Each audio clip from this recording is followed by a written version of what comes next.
Welcome to The Newsworthy. All the day's news in less than 10 minutes. Fast, fair, fun, and on the go. Thank you so much for tuning in.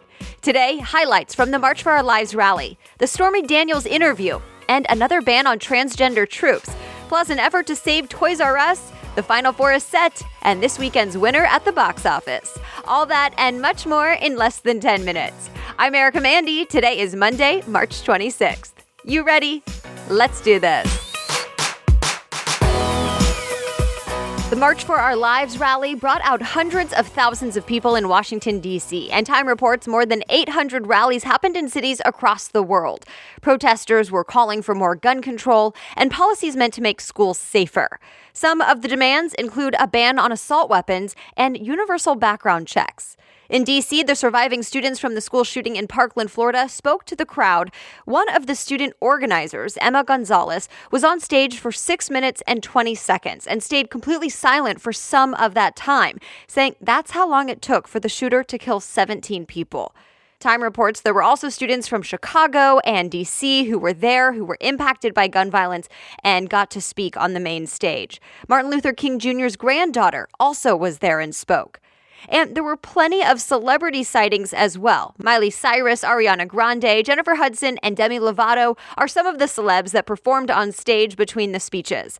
George Clooney, Oprah, Ellen, and more other celebrities were there at the march supporting the students. But there was also an outspoken surviving student who says he does not agree with that agenda, that he doesn't think assault weapons should be banned and that will do the trick to keep them safe. He told CBS's Face the Nation yesterday that he'd rather see armed security guards on campuses and an FBI that follows through when a student has been flagged, like the shooter was in Parkland. Also of note, Pope Francis encouraged all young people to keep shouting and let their voices be heard even when adults try to silence them.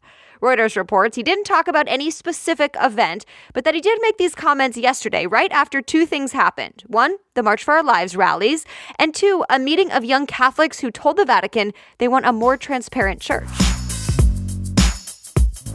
President Trump announced a policy to stop transgender troops from serving in the military, except under, quote, limited circumstances. So here's the deal. Trump called for something like this last summer, and the legal fights began. So far, several courts blocked his first efforts to start that ban.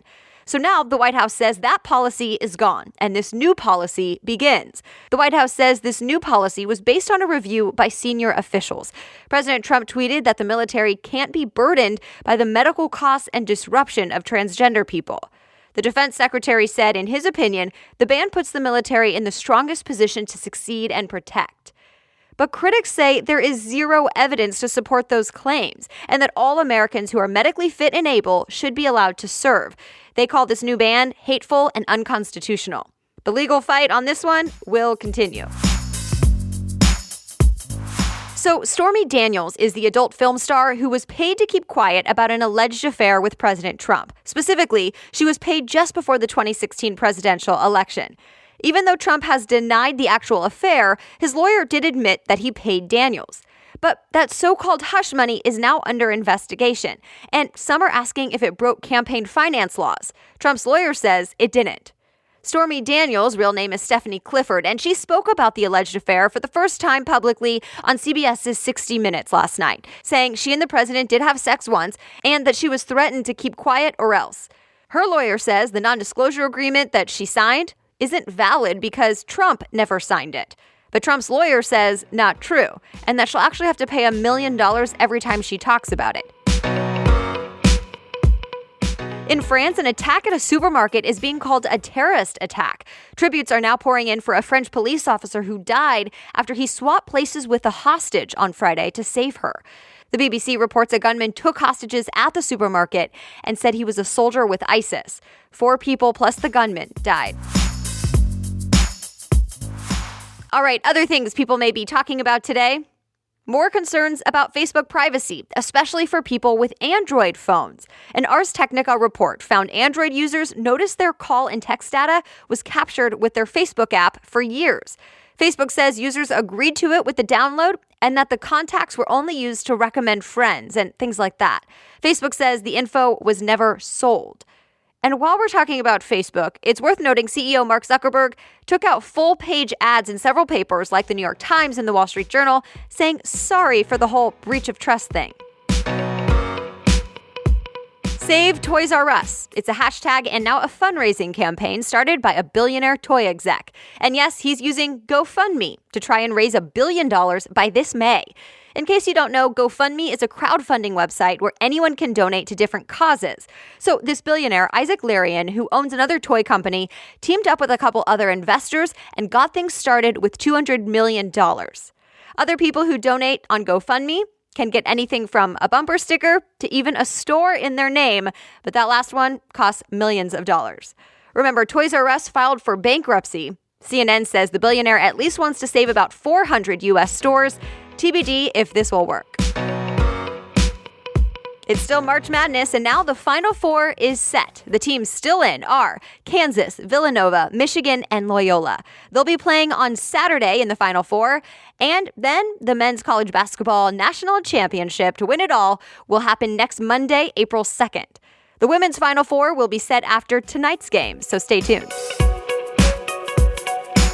All right, so we know Black Panther had 5 straight weekends at #1 at the box office, but over the weekend, another movie took that top spot. Any guesses? Pacific Rim Uprising. Variety says it got #1 at the U.S. box office. It's a monsters vs. robots type of movie, and it's the sequel to the original Pacific Rim, which came out in 2013. But there's still some news about Black Panther, of course. Not only did it still get #2 on its 6th weekend in theaters, it's also now considered the highest grossing superhero film of all time in North America. The Hollywood Reporter says that means it brought in more money than the Avengers and Star Wars. And for all movies, Black Panther is now #5, not counting for inflation. And that's it for today. You are all caught up. Thanks so much again for listening. If you get value out of the newsworthy, all I ask in return is that you share it, that you tell people about it. Tell your friends and family who may get something out of that, who want to listen, and let people know about it on social media. I would so appreciate it. And thanks to Matt, who wrote this review on iTunes. It says in part, I hate getting sucked into my Twitter or Facebook feed trying to find updates. The newsworthy helps me avoid all of that by giving me the most important topics in an unbiased way each day. Thank you for the great podcast. Thank you for that review. I also appreciate reviews. It helps other people know that they should give the newsworthy a try.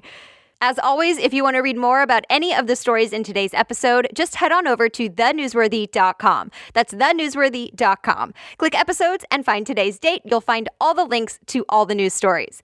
The Newsworthy is ready for you to listen every weekday by 4 a.m. Eastern Time. So we will chat again tomorrow. Have a great day.